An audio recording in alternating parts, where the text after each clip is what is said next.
Bakit mo ako iniwan, Angela? Bakit?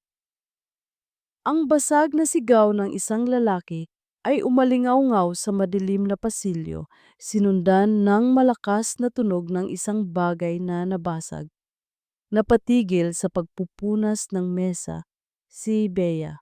Ang puso niya ay kumabog ng mabilis sa takot. Ito na naman, ang pang-apat na gabi niya sa mansyon ng mga Sarmiento. Ang pang-apat na gabi ng parehong ritual, ang sigaw, ang basag na bote, at ang sakit. Isinara niya ang kanyang mga mata. Sa likod ng mga ito, nakita niya ang sarili niyang mukha. Isang mukha na hindi na kanya. Isang mukha na binuo ng kasinungalingan at ng kutsilyo ng isang doktor.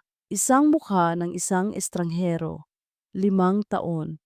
5 taon siyang naging bilanggo. Akala ng lahat patay na siya. Si Angela de Leon Sarmiento nasawi sa isang malagim na aksidente sa sasakyan. Ngunit ang totoo, ang aksidenteng iyon ay simula pa lang ng kanyang impyerno.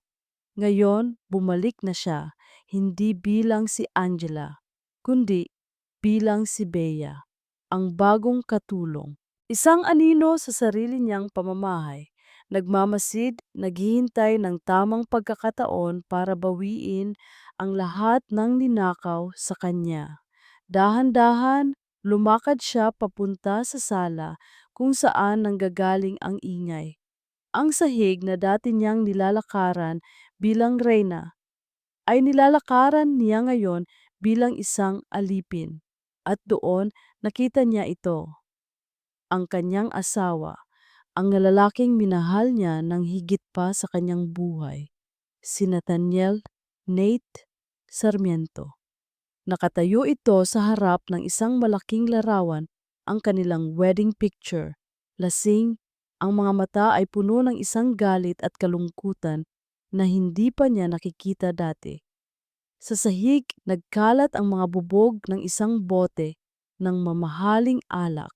Ito na ang lalaking pinangakuan niyang mamahalin habang buhay. Isang anino na lang din ng dati nitong sarili. Wasak, galit sa mundo, at galit sa isang multo, galit sa kanya. Sino ka? Tanong ni Nate, hindi lumilingon, naramdaman ang kanyang presensya. Bea po, sir.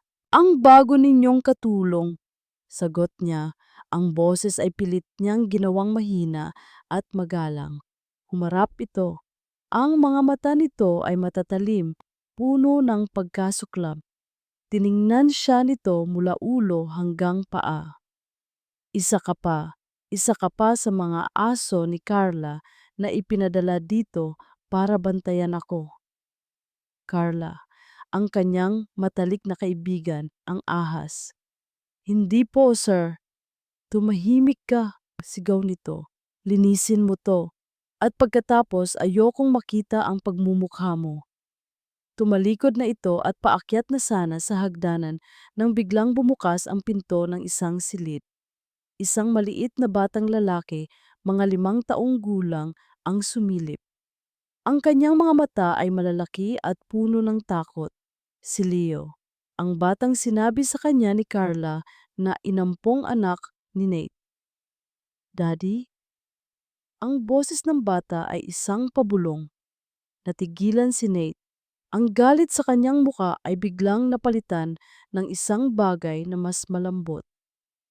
Leo, bumalik ka na sa kwarto mo. Matulog ka na, anak. Ngunit ang mga mata ni Leo ay hindi sa kanyang ama nakatingin. Nakatingin ito kay Bea. Isang titig na puno ng pagtataka. Lumabas ang bata sa silid at dahan-dahang lumapit kay Bea. Sino ka po? Tanong nito. Lumuhod si Bea para maging kapantay ng bata. Isang hindi maipaliwanag na damdamin ang biglang bumalot sa kanya. Isang koneksyon. Ako si Bea, sabi niya. Ngumiti. Ang buhok mo, sabi ng bata. Inaabot ang kamay para hawakan ang isang hibla ng buhok ni Bea. Kapareho ng buhok ni Mama sa litrato. Sa mga salitang iyon, Naramdaman ni Bea ang isang matinding kirot sa kanyang dibdib. Bago pa man siya makasagot, isang malamig na boses ang bumasag sa sandali. "Huwag mo siyang hahawakan, Leo," sabi ni Nate. Isa lang siyang katulong. Ang bawat araw sa mansyon ng mga Sarmiento ay isang paglalakad sa ibabaw ng mga bubog para kay Nathaniel Sarmiento. Ang bawat sulok ay may dalang alaala. Ang bawat alaala ay may dalang sakit at ang sakit ay dinadaan niya sa alak at galit. Ang bagong katulong, si Bea, ang naging pinakabagong target ng kanyang galit. Mayroon sa babaeng iyon na hindi niya maintindihan, isang bagay sa kanyang mga mata, isang bagay sa kanyang presensya na nagpapaalala sa kanya ng lahat ng nawala. Hindi ganyan, sigaw niya isang umaga, nakita kung paano inaayos ni Bea ang mga libro sa kanyang library. Nakaayos yan ayon sa kulay, hindi sa apelyido ng may akda. Bobo ka ba? Hindi sumagot si Bea. Tahimik lang nitong inayos muli ang mga libro ayon sa gusto niya. Ngunit sa pag-aayos nito, narinig niya itong bumubulong ng isang mahinang kanta. Isang kanta na pamilyar. Ang kantang laging kinakanta ni Angela kapag nagbabasa ito. Natigilan si Nate. Tinitigan niya ang babae. Sino ka ba talaga? Ang anak niyang si Leo ang tanging liwanag sa kanyang madilim na mundo. Inampun niya ito 1 taon pagkatapos ng aksidente. Isang desperadong hakbang para punan ang malaking kawalan sa kanyang puso. At si Leo sa kanyang pagiging inosente ay nagdala ng kaunting saya. Ngunit si Leo rin ay isang buhay na paalala. Ang mga mata nito, kaparehong kapareho ng mga mata ni Angela. At ang batang ito, sa isang hindi maipaliwanag na dahilan, ay naging napakalapit sa bagong katulong. "Daddy, look," sabi ni Leo isang hapon, ipinapakita ang isang drawing.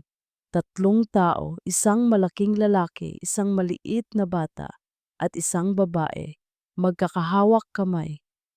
"Sino yan?" tanong ni Nate. "Ikaw, ako, at si Mama Bea." Masayang sagot ng bata. "Hindi mo siya Mama, Leo." Mariing sabi ni Nate. Isa lang siyang katulong. Nakita niya ang paglungkot sa mukha ng bata at naramdaman niya ang isang kurot ng konsensya. Bakit niya kailangang maging ganito kalupit? Dahil natatakot siya sa mga pira-pirasong alaala na daladala ng babaeng iyon. Isang gabi, umuwi siyang lasing na lasing. Pagpasok niya, nadulas siya sa basang sahig at natumba. Ang isang piraso ng bubog mula sa nabasag na baso ay humiwa sa kanyang braso. Dugo. "Sir!" Ang sigaw ni Bea, lumapit ito, puno ng pag-aalala. Wag mo akong hawakan!" Sigaw niya, ngunit hindi ito nakinig. Kumuha ito ng first aid kit at habang ginagamot nito ang kanyang sugat, ang mga kilos nito, ang paraan ng paglilinis, ang paraan ng paglalagay ng benda. Flashback, 5 taon na ang nakalipas. Naglalaro sila ng basketball ni Angela sa kanilang bakuran. Nadapa siya at nagkasugat. Si Angela, tumatawa, ay kinuha ang first aid kit. "Ang lampa mo talaga, mahal," sabi nito habang maingat na ginagamot ang kanyang sugat. "Saan mo natutunan ang manggamot?" tanong ni Nate. Ang boses ay magaspang. "Natutunan ko lang po sa internet, sir," sagot ni Bea, hindi nakatingin sa kanya. Pagsisinungaling, alam niyang nagsisinungaling ito. Ang bawat kilos nito, ang bawat galaw ay parang isang multo ng kanyang asawa. Kinagabihan, hindi na siya nakatiis. Habang mahimbing nang natutulog ang lahat, pumasok siya sa maliit na kuwarto ni Bea. Walang personal na gamit, maliban sa isang bagay na nakatago sa ilalim ng unan, isang luma at kupas na litrato. Kinuha niya ito, ang litrato ng isang masayang pamilya, isang babae, isang lalaki, at isang batang lalaki na may malaking ngiti. Si Bea, kasama ang pamilya niya. Pero sino ang mga ito? At sa likod ng litrato may nakasulat, "Mahal kong Angela, huwag mo kaming kalimutan. Nagmamahal, Mama at Papa." Angela, Angela. Ang pangalang nakasulat sa likod ng litrato ay parang isang kidlat na tumama sa isipan ni Nate. Hindi, nagkataon lang. Maraming Angela sa mundo, ngunit ang duda ay naitanim na. Kinabukasan, ang pakikitungo ni Nate kay Bea ay nagbago. Wala na ang mga sigaw, wala na ang galit. Napalitan ito ng isang matalas na pagmamasid. Bawat kilos ni Bea, bawat salita ay sinusuri niya. Para siyang isang detective na naghahanap ng ebidensya sa isang krimen na hindi niya maintindihan. Si Bea naman, naramdaman ang pagbabago. Ang pananahimik ni Nate ay mas nakakakaba pa kaysa sa kanyang mga sigaw. Pakiramdam niya ay laging may isang pares ng matang nakatingin sa kanya. Naghihintay na siya ay magkamali. Kailangan na niyang kumilos. Kailangan na niyang mahanap ang ebidensya laban kina Ricky at Carla. At alam niya kung saan magsisimula ang lumang opisina ni Nate sa loob ng bahay. Ang lugar kung saan ito itinatago ang lahat ng mahahalagang dokumento. Ngunit laging nakalak. Isang hapon habang si Nate ay nasa isang meeting sa labas at si Leo naman ay nasa eskwela, sinubukan niyang buksan ang pinto. Ngunit matibay ito. Habang nag-iisip siya ng paraan, nakita niya ang isang bagay na nakalimutan na niya. Sa dulo ng pasilyo, sa likod ng isang malaking cabinet, may isang maliit na pinto. Ang pinto papunta sa ang lihim na hardin. Bulong niya sa sarili. Isang maliit na hardin na itinayo ni Nate para sa kanya noon. Ang kanilang tagpuan. Mayroon itong sariling daan papasok sa opisina ni Nate. Binuksan niya ang pinto. Ang bumungad sa kanya ay isang tanawing dumurog sa kanyang puso. Ang hardin na dati puno ng mga puting bulaklak at masayang tawanan ay puno na ngayon ng mga tuyong dahon at mataas na damo. Isang hardin na namatay kasabay niya. Pumasok siya. Sa gitna ng hardin, may isang lumang bench na kinakalawang na. Umupo siya roon, dito. Dito sila madalas umupo, magkayakap, pinapanood ang paglubog ng araw. Biglang, isang tunog ang narinig niya.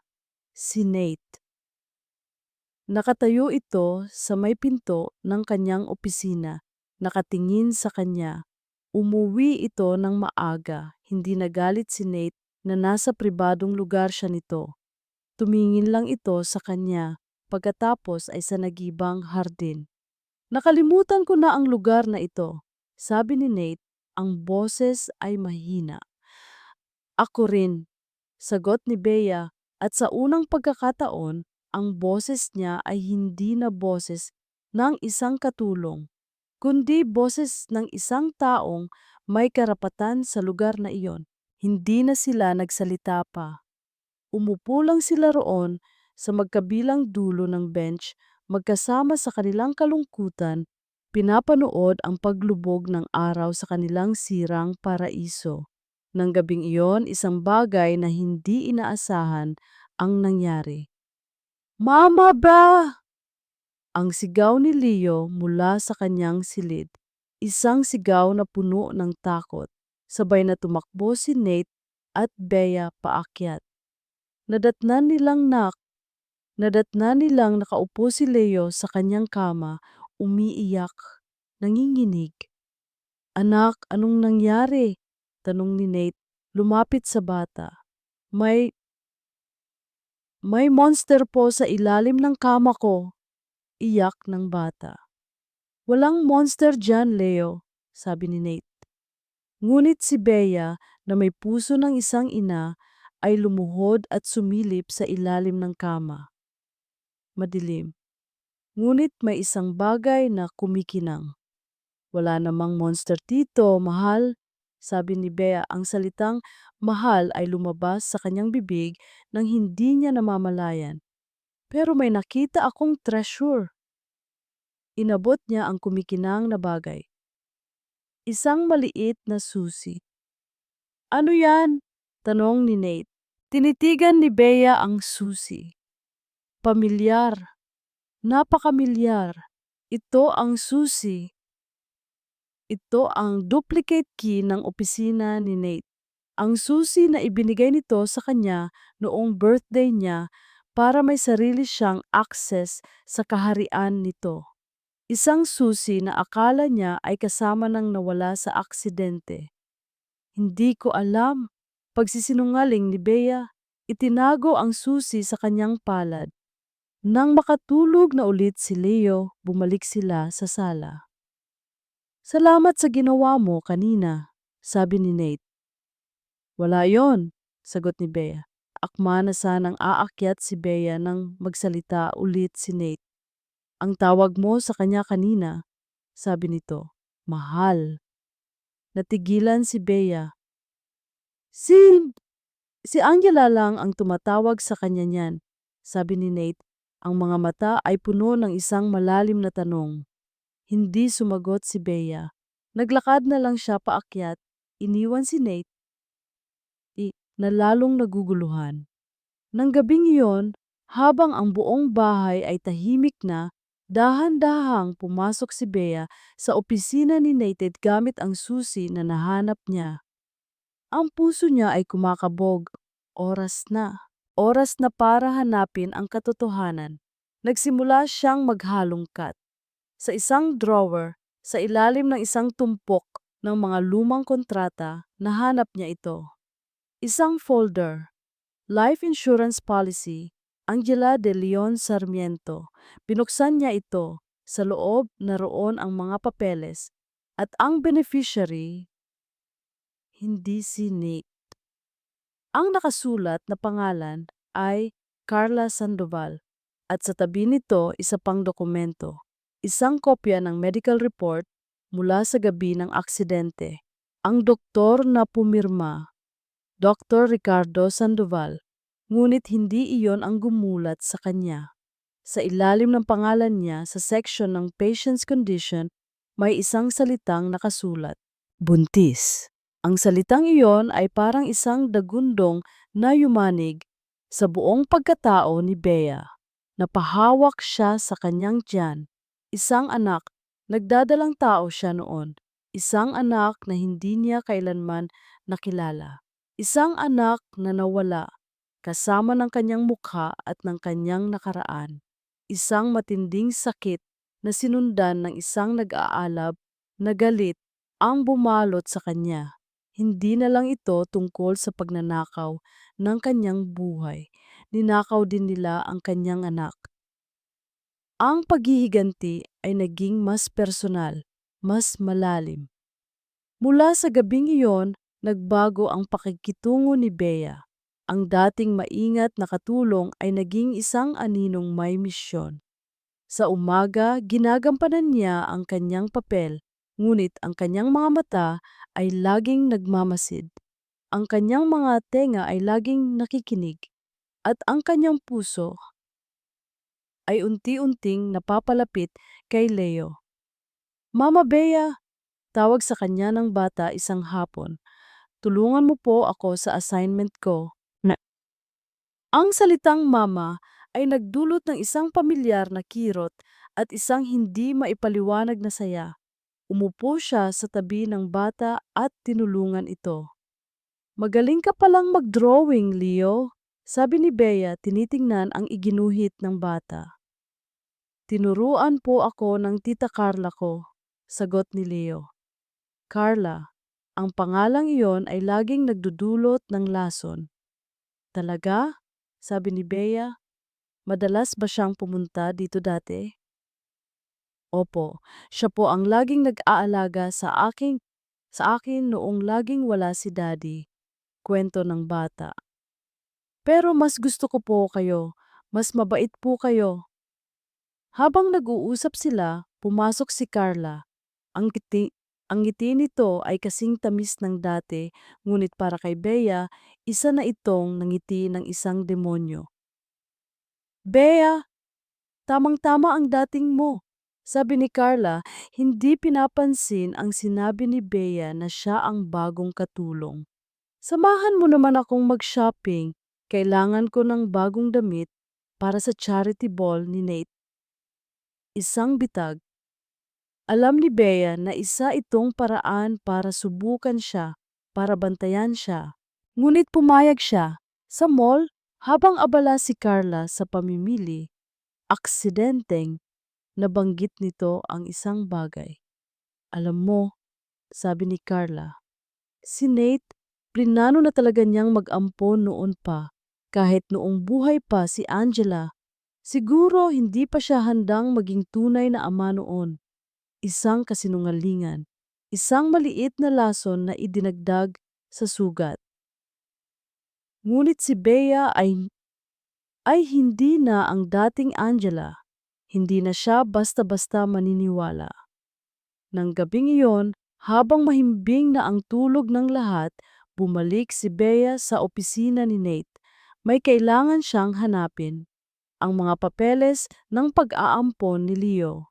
Sa ilalim ng isang tumpok ng mga financial reports, nahanap niya ito. Adoption Papers, Leo Sarmiento. Pinuklat niya ito. At doon, nakita niya ang isang bagay na nagpatigil sa kanyang paghinga. Ang pangalan ng ampunan, Bahay Kalinga Orphanage, ang petsa ng pag-aampon, 1 taon pagkatapos ng kanyang aksidente. Ang pangalan ng social worker na nag-asikaso, isang Mrs. Reyes. At ang pinakaimportante sa lahat, ang petsa kung kailan iniwan si Leo sa ampunan. Eksaktong 9 buwan pagkatapos ng kanyang aksidente. Hindi. Hindi pwedeng magkataon lang. Kinabukasan, nagpaalam si Bea na may sakit. Nagpunta siya sa bahay Kalinga. Nagpanggap siyang isang malayong kamag-anak na naghahanap ng impormasyon tungkol sa isang nawawalang pamangkin. Pasensya na, Hija, sabi ng matandang madre na namamahala. Lahat ng records namin ay confidential. Ngunit hindi sumuko si Bea. Naghintay siya. At nang makita niya ang social worker na si Mrs. Reyes, nilapitan niya ito. Mrs. Reyes, sabi niya, nandito po ako para sa batang si Leo. Nagulat ang babae. Sino ka? Ako. Ako ang ina niya, sabi ni Bea isang sugal. Tinitigan siya ni Mrs. Reyes. Imposible. Ang ina ni Leo, patay na. Hindi ako patay, sabi ni Bea. At kailangan kong malaman ang totoo. Sino ang nagdala sa kanya dito? Nag-atubili ang social worker. Ngunit sa mga mata ni Bea, nakita niya ang desperasyon ng isang ina. Isang doktor. Sabi nito sa wakas, isang Dr. Ricardo Sandoval. Ang adobong puti, ang kanta, ang paraan ng pag-aayos ng libro. Ang mga maliliit na bagay na iyon ay parang mga multo na bumambagabag sa isipan ni Nate gabi-gabi. Ang babaeng nagngangalang Bea ay isang malaking palaisipan na hindi niya kayang buuin. Sino ka ba talaga? Paulit-ulit niyang tanong sa sarili. Ang pagiging malapit nito kay Leo ay lalong nagpapagulo sa kanya. May mga sandali na pinapanood niya sila mula sa malayo. Nagbabasa ng libro, naglalaro sa hardin, at sa isang iglap, hindi si Bea ang nakikita niya, kundi ang anino ni Angela. Isang gabi, narinig niya silang nag-uusap sa kwarto ni Leo. Mama Bea, bakit pumalungkot si Daddy? Tanong ng bata. Kasi namimiss niya ang Mama Angela mo, sagot ni Bea. Kayo po, hindi niyo po ba siya namimiss? Isang sandaling katahimikan. Miss na miss! Sagot ni Bea, ang boses ay isang pabulong. Ang selos, isang kakaibang selos, ang naramdaman ni Nate. Pagseselos sa isang estranghero na tila mas nakakakilala sa asawa niya kaysa sa kanya. Hindi na niya natiis. Kinabukasan, tinawagan niya ang isang private investigator.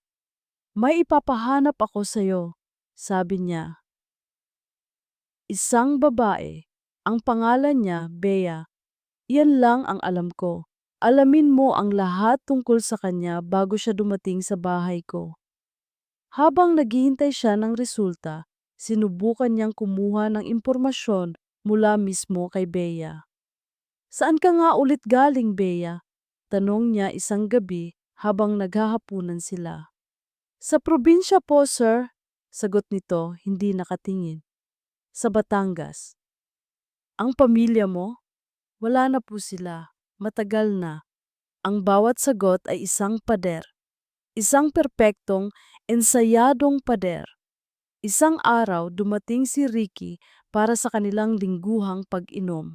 Ang dati nilang masayang tradisyon ay naging isang pilit na obligasyon na lang. Kumusta ka na, pare? Tanong ni Ricky. Mukhang mas maayos ka na ngayon. Dahil ba yan sa bagong katulong mo? Tiningnan ni Nate ang kanyang kaibigan. May alam ka ba sa kanya, Ricky? Wala, mabilis na sagot ni Ricky. Bakit? May problema ba?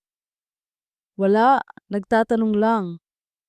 Ngunit sa pagmamasid ni Nate, napansin niyang may iniiwasan si Ricky. Isang bagay sa mga mata nito. Makalipas ang ilang araw, dumating ang unang report mula sa investigator. Sir, wala po akong makitang anumang record ng isang babaeng nagngangalang Bea na tumutugma sa deskripsyon na ibinigay ninyo. Walang birth certificate, walang school records, walang SSS. Para siyang isang multo. Isang multo. Mas lalong lumalim ang misteryo. Mas lalong tumindi ang kanyang obsesyon na alamin ang totoo. Isang gabi, habang nag-iisa sa kanyang opisina, may isang tawag siyang natanggap. Ang accountant ng kanilang kumpanya. Sir Nate, pasensya na po sa abala. May gusto lang po akong i-report na medyo kakaiba. Ano yon? Tungkol po sa mga personal na gastusin ni Dr. Sandoval, sabi ng accountant. May mga malalaking cash withdrawal po siya nitong mga nakaraang buwan. At ang mga ito po ay konektado sa mga kilalang kasino sa syudad. Napatigil si Nate, si Ricky. Nagsusugal, biglang nag-vibrate ang kanyang cellphone. Isang text message mula sa investigator. May naka-attach na isang file. Sir, hindi ko pa rin po makita kung sino si Bea. Ngunit habang hinahalungkat ko ang mga lumang files, may isang bagay po akong nakita na baka interesado kayo. Binuksan ni Nate ang file. Isang lumang medical record mula sa isang pribadong klinika na pag-aari ni Dr. Ricardo Sandoval. 5 taon na ang nakalipas. Patient name, Jane Doe. Admitted October 22. Condition, multiple injuries sustained from a car crash. Ang petsa ng aksidente ni Angela. Jane Doe. Ang pangalang iyon ay paulit-ulit na umikot sa isipan ni Nate. Isang biktima ng car crash sa klinika ni Ricky sa mismong araw ng aksidente ni Angela. Hindi pwedeng magkataon lang. Ngunit paano niya ito ikokonekta kay Bea? Ang kanyang mga pag-iisip ay biglang naputol ng isang malakas na sigaw mula sa ibaba. Daddy? Ang sigaw ni Leo, isang sigaw na puno ng sakit. Dali-daling tumakbo si Nate pababa. Ang nakita niya ay isang eksenang nagpatigil sa pagtibok ng kanyang puso. Si Leo nakahandusay sa paanan ng hagdanan, walang malay. Ang kanyang ulo ay may sugat at dinudugo. At sa tabi niya, si Bea nanginginig sa takot, sinusubukang gisingin ang bata. Anong nangyari? Sigaw ni Nate. Hindi ko po alam, iyak ni Bea. Nag-slide lang po siya sa may hagdanan. Pinuhat ni Nate ang kanyang anak. Tumawag ka ng ambulansya. Bilisan mo! Ang biyahe papunta sa ospital ay ang pinakamahabang biyahe sa buong buhay ni Nate. Yakap-yakap niya ang kanyang anak habang si Bea ay umiiyak na sa tabi niya. Kasalanan ko to, bulong ni Bea. Dapat binantayan ko siya. Huwag mong sisihin ang sarili mo, sabi ni Nate. Sa unang pagkakataon ay naramdaman ang isang tunay na koneksyon sa pagitan nila. Ang parehong takot ng isang magulang. Sa ospital, isinugod si Leo sa emergency room. Lumabas ang isang doktor pagkatapos ng ilang minuto. Nawalan po siya ng maraming dugo, sabi ng doktor. Kailangan po natin siyang salinan agad. Ngunit ang problema po, type O negative po ang dugo niya. Isang bihirang blood type. At sa kasamaang palad, wala po tayong stock sa blood bank ngayon. Nanlamig ang buong katawan ni Nate. O negative. Ang dugo ni Angela. Ako, sabi ni Nate, pareho kami ng dugo. Sir, pasensya na po, sabi ng doktor. Ayon sa records ninyo, umiinom po kayo ng gamot para sa alta presyon. Hindi po kayo pwedeng mag-donate. Gumuho ang mundo ni Nate. Ang sarili niyang gamot na iniinom niya para kalimutan ang sakit ang siya palang pumipigil sa kanya na iligtas ang sarili niyang anak. Ako. Isang boses ang narinig mula sa likuran. Si Bea. Kukunan niyo po ako, sabi nito. Ang boses ay matatag. Pero Hija, hindi natin alam kung magkatugma kayo. Kukunan ninyo ako, ulit ni Bea. Alam ko, nararamdaman ko. Walang nagawa ang doktor. Desperado na sila. Kinuha nila ang blood sample ni Bea. Ang paghihintay ay isang walang katapusang torture. Nakaupo lang si Nate at Bea sa labas, hindi nagsasalita. Makalipas ang ilang minuto na parang isang buhay, lumabas ulit ang doktor. Ang mukha nito ay hindi maipinta, puno ng pagtataka. Mr. Sarmiento, sabi ng doktor, this is a miracle. Ano pong ibig niyong sabihin, Doc? Ang dugo nila, sabi ng doktor, nakatingin kay Bea, ay perpektong tugma, isang 100% match. Ang ganitong klase ng compatibility sa aming karanasan ay nangyayari lang sa pagitan ng isang tunay na ina at ng kanyang anak. Natahimik ang buong pasilyo. Tumingin si Nate kay Bea, ang babaeng misteryoso, ang babaeng may litrato ng pamilyang may pangalang Angela. Ang Jane Doe sa klinika ni Ricky. Tumingin din si Bea sa kanya, ang babaeng may nahanap na ultrasound picture. Ang babaeng nalaman na buntis pala siya bago ang aksidente. Ang kanilang mga mata ay nagtagpo. At sa mga matang iyon, ang lahat ng piraso ng palaisipan ay biglang nagdikit-dikit. Hindi, hindi pwede. Posible ba? Ang mga salita ng doktor ay parang isang bombang sumabog sa gitna ng tahimik na pasilyo. Para silang tunay na mag-ina. Hindi na nagsalita pa si Nate. Hindi na rin nagsalita si Bea. Ang kanilang mga isipan ay parehong napuno ng isang imposible, ngunit hindi maikakailang katotohanan. Pagkatapos maisalinan ng dugo si Leo at masigurong ligtas na ito, naiwan silang dalawa sa loob ng pribadong silid. Kailangan kong malaman ang totoo, sabi ni Nate, binasag ang katahimikan. Kinuha niya ang kanyang cellphone. Isang tawag lang sa kanyang pinagkakatiwalaang investigator. May ipapagawa ako sa iyo, isang DNA test.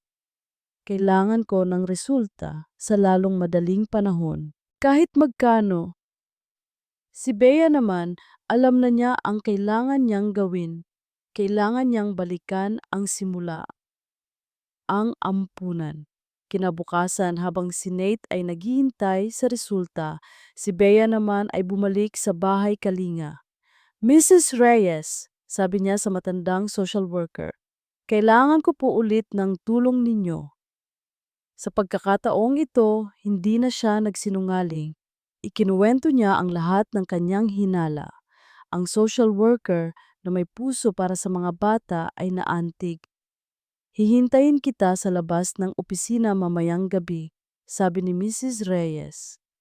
Ipapakita ko sa iyo ang orihinal na logbook. Nang gabing iyon, sa isang madilim na opisina sa ampunan, binuklat ni Beye ang lumang logbook. Hinanap niya ang pangalan ni Leo at naroon nga, pangalan Baby Boy, walang pangalan. Petsa kung kailan iniwan. July 15, taong nag-iwan. Dr. Ricardo Sandoval. July 15, eksaktong 9 na buwan pagkatapos ng kanyang aksidente. Nanginginig, tiningnan niya ang kasamang dokumento. Isang pekeng birth certificate, nakapangalan sa isang pekeng ina. Ngunit sa likod nito may isang maliit na piraso ng medical bracelet. Ang bracelet na isinusuot sa mga bagong silang na sanggol. May nakasulat, Baby Girl de Leon Sarmiento, babae. Hindi lalaki, naguluhan si Bea. Ngunit bago pa siya makapag-isip, isang text message ang pumasok sa kanyang cellphone. Mula kay Nate, isang litrato, ang resulta ng DNA test. Paternity and maternity test result, Nathaniel Sarmiento. Father, 99.99% probability BA, Jane Doe. Mother, 99.99 probability. Totoo nga. Si Leo, ang anak niya, ang anak nila. Kasabay ng saya ay ang isang nakakakilabot na tanong. Bakit baby girl ang nakasulat sa bracelet? Biglang bumalik sa kanya ang isang pira-pirasong alaala. Sa ospital, pagkatapos niyang manganak habang comatose. Ang boses ni Carla. Sayang Angela, ang ganda pa naman sana ng baby girl ninyo. Isang kasinungalingan mula pa sa simula. Dali-dali siyang tumakbo palabas ng ampunan. Kailangan niyang puntahan si Nate. Kailangan niyang sabihin ang lahat. Pagdating niya sa mansyon, nadatnan niya si Nate sa sala. Hawak din ang cellphone. Ang mukha ay isang halo ng saya at galit. Ba, sabi ni Nate. Angela, pagtatama niya. Nagkatinginan sila. Wala nang tanong, wala nang duda. Ang anak natin, sabay nilang sabi. At sa wakas, pagkatapos ng 5 taong pagkakahiwalay, niyakap nila ang isa't isa. Isang yakap ng dalawang magulang na muling nahanap ang kanilang nawawalang anak. Ngunit ang kanilang sandali ay biglang naputol. Tumunog ang cellphone ni Nate, si Ricky. Pare, narinig ko ang nangyari kay Leo. Papunta na kami dyan ni Carla para kamustahin siya, sabi ng boses sa kabilang linya. Nagkatinginan si Nate at Angela. Alam na nila. Huwag na, malamig na sagot ni Nate. Alam na namin ang lahat. Isang sandaling katahimikan. Pagkatapos isang tawa. Ang tawa ni Ricky. Kung ganoon, mas maganda para hindi na tayo maglaro ng taguan. Nasaan si Leo? Tanong ni Angela. Nasa mabuting mga kamay, sagot ni Ricky. Kung gusto ninyo siyang makitang buhay ulit, ibigay ninyo ang gusto namin. Ano ang gusto ninyo? Simple lang, sabi ni Carla, na ngayon ay nasa telepono na. Ang buhay na dapat ay sa akin, ang yaman ng mga sarmiento, at para siguraduhin yon, kailangan naming kunin ang bata. Ang tawag na iyon ay isang deklarasyon ng giyera. Pagkababa ng telepono, ang kalungkutan sa mukha ni Nate ay napalitan ng isang malamig at nakakakilabot na galit. Ang halimaw na matagal nang natutulog ay muling gumising. Ngunit ngayon, ang galit niya ay may direksyon, may dahilan. Nasaan sila? Tanong ni Angela. Ang boses ay nanginginig, ngunit ang mga mata ay nag-aapoy. Alam ko na, sabi ni Nate. Kinuha niya ang susi ng kanyang kotse. May isang lugar lang na pagdadalhan si Ricky sa anak natin. Sasama ako, sabi ni Angela. Hindi, delikado. Anak ko rin siya, Nate, mariing sabi ni Angela. At 5 taon na akong nawala sa buhay niya. Hinding-hindi ko na siya iiwan ulit. Magkasama tayo dito. Tinitigan ni Nate ang babaeng nasa harap niya. Wala na ang anino ni Angela. Wala na rin ang anino ni Bea. Ang nasa harap niya ay isang leonang handang gawin ang lahat para sa kanyang anak. Tumango siya. Ang lugar ay isang luma at abandonadong klinika sa labas ng syudad. Ang unang klinika ni Ricky bago pa ito yumaman. Ang lugar kung saan nagsimula ang lahat ng kasinungalingan. Pagdating nila, tahimik ang paligid. Ako ang papasok, sabi ni Nate. Tumawag ka ng pulis, hintayin mo sila dito. Hindi, sabi ni Angela. Sabay tayong papasok, 2 tayo laban sa kanila. Sa loob, sa isang madilim na silid, nakatali si Leo sa isang silya, umiiyak. Sa harap niya si Carla, sinusubukang patahanin ito. Tahan na, Leo, sabi ni Carla. Magiging mommy mo na rin ako. Mas mamahalin kita kaysa sa tunay mong ina. Hindi ikaw ang mommy ko. Gusto ko si Mama Bea. Biglang bumukas ng malakas ang pinto. Nandito na ang mommy mo, sabi ni Angela. Ang boses ay puno ng galit. Sa likod niya si Nate. Nagulat si Carla. Paano? Mula sa isang anino, lumabas si Ricky, may hawak na baril. Inaasahan ko nang darating kayo. Itinutok niya ang baril kay Nate. Ibigay mo sa akin ang lahat ng papeles, Nate. Ang pirma mo. Na isinasalin mo sa akin ang lahat ng pag-aari mo. Kung hindi, mamamatay kayong lahat dito. Tapos na ang laro mo, Ricky, sabi ni Nate. Dahan-dahang itinaas ang kanyang mga kamay.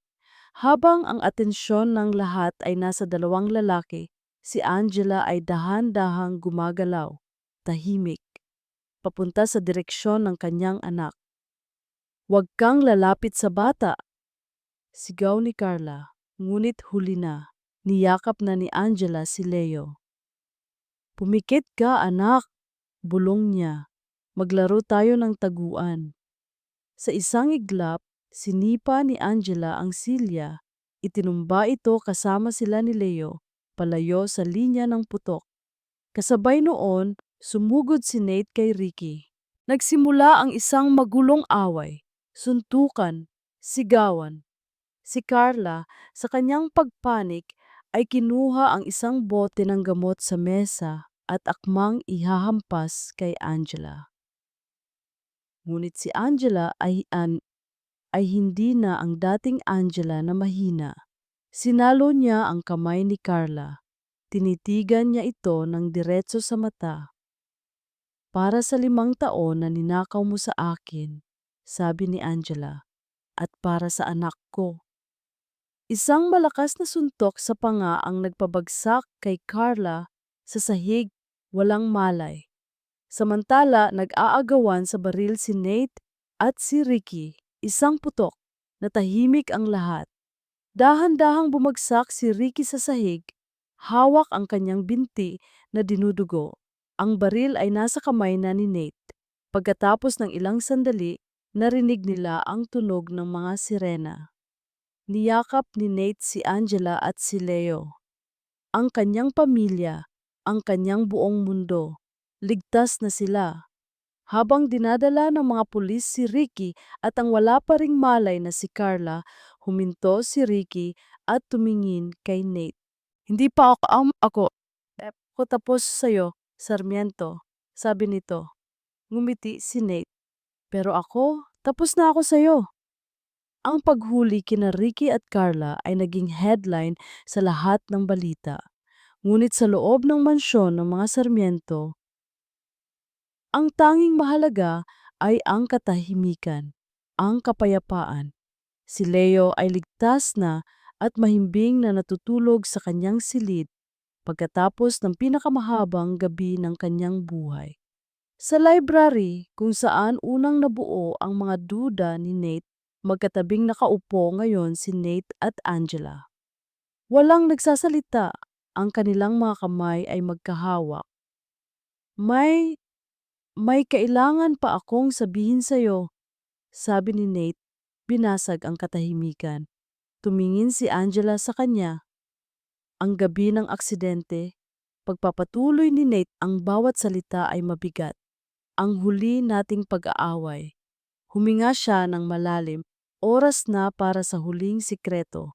Ang sikretong sa kanya lang. Nag-away tayo dahil sa pagbubuntis mo, sabi niya. At ang sinabi kong hindi pa ako handa. Iyon ang pinakamalaking kasinungalingan at pagsisisi sa buong buhay ko.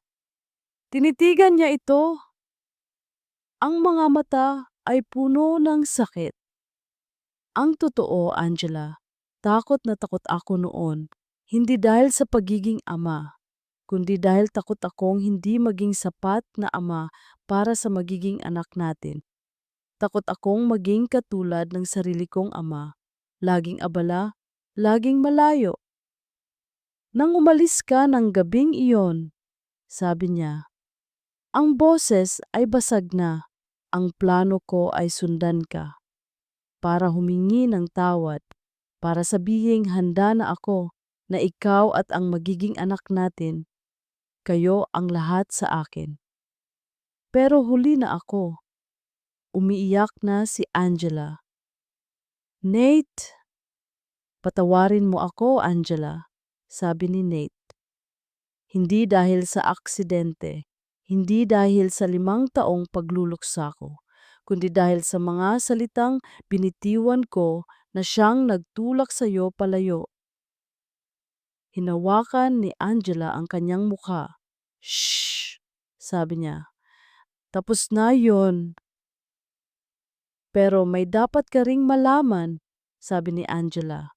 Ang totoong dahilan kung bakit ako umalis noon. Hindi lang dahil sa sinabi mo.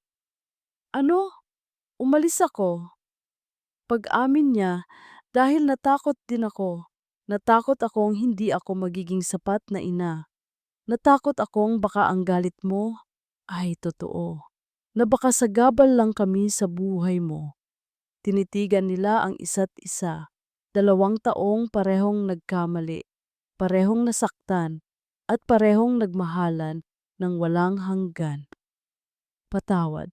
Sabay nilang sabi, at sa gitna ng kanilang mga luha, isang nangiti ang sumilay, isang nangiti ng pagpapatawad, at ng isang bagong simula.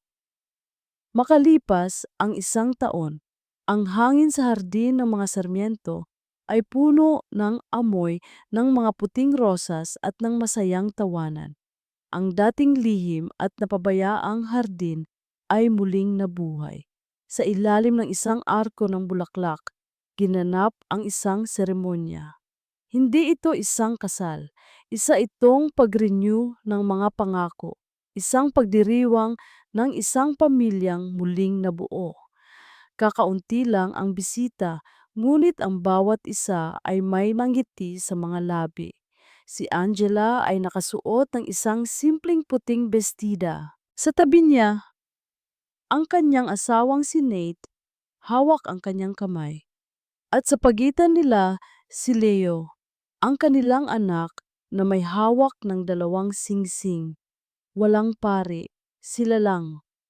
Nathaniel Sarmiento, sabi ni Angela, tumingin sa mga mata ng kanyang asawa. 5 taon na ang nakalipas nang unang beses tayong nangako sa isa't isa. Ngayon, sa harap ng anak natin, inuulit ko ang pangakong iyon. Pangakong mamahalin ka, aalagaan, at higit sa lahat, pagkakatiwalaan sa lahat ng araw ng ating buhay. Angela de Leon Sarmiento. Sagot ni Nate. Ang boses ay puno ng emosyon. Ikaw ang naging ilaw ko sa pinakamadilim na kabanata ng buhay ko. Ikaw at si Leo. Ipinapangako kong hinding-hindi ko nahahayaang mawala ulit ang liwanag na iyon. Mamahalin kita, poprotektahan, at lagit-laging pipiliin hanggang sa huli. Isinuot nila sa isa't isa ang mga bagong singsing. Kiss! Kiss! Sigaw ni Leo. Natawa sila at naghalikan. Isang halik na puno ng lahat ng sakit ng nakaraan at ng lahat ng pag-asa para sa hinaharap. Pagkatapos ng seremonya, naglakad silang tatlo sa hardin. Mommy, Daddy, sabi ni Leo, pwede po ba tayong magtanim? May itinuro ang bata, isang maliit na espasyo sa gitna ng mga rosas. Ngumiti si Nate at Angela. Kumuha sila ng isang maliit na puno, isang bagong puno ng mangga. Magkakasama, hinukay nila ang lupa. Magkakasama, inilagay nila ang puno. At magkakasama, diniligan nila ito. Habang pinapanood nila ang kanilang bagong tanim, niyakap ni Nate si Angela mula sa likuran. Ipinatong nila ang kanilang mga kakamay sa balikat ni Leo na nakatayo sa harap nila. Ang ating pamilya, bulong ni Nate. Tumingin si Angela sa puno pagkatapos ay sa kanyang mag-ama. Ang kanyang tahanan, ang kanyang buhay, ang kanyang lahat. Hindi na niya kailangan pang baguhin ang kanyang mukha dahil ang tunay niyang pagkatao ay hindi nakikita sa salamin. Ito ay nakikita sa mga mata ng mga taong nagmamahal sa kanya.